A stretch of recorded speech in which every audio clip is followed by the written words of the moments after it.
Nilambur railway station പരിസരത്ത് നിന്നും ഉടമസ്ഥനില്ലാത്ത നിലയിൽ സൂക്ഷിച്ച 7 കിലോ 490 ഗ്രാം ഉണക്ക കഞ്ചാവ് പിടികൂടി.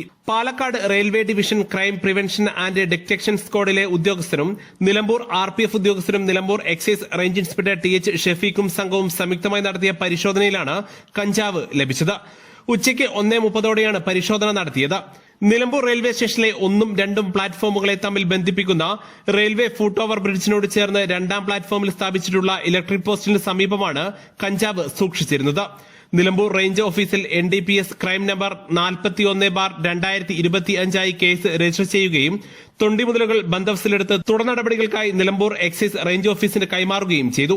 പരിശോധനാ സംഘത്തിൽ assistant excise inspector grade N Sankaranarayanan, preventive officer K Aneesh, civil excise officer M Rajesh, വനിതാ civil excise officer Angeline Chacko എന്നിവരും ഉണ്ടായിരുന്നു. കഞ്ചാവ് കടത്തിക്കൊണ്ടുവന്ന പ്രതികളെ എക്സൈസ് പിന്തുടരുന്നുണ്ടെന്ന് മനസ്സിലാക്കി ബാഗ് അടക്കം കഞ്ചാവ് ഉപേക്ഷിച്ച് കടന്നുകളയുകയായിരുന്നു.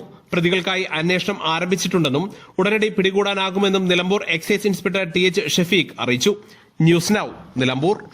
സ്വന്തം ഹൈസ്പീഡ് ഇന്റർനെറ്റ്, നമ്മുടെ സ്വന്തം ഇന്റർനെറ്റ്.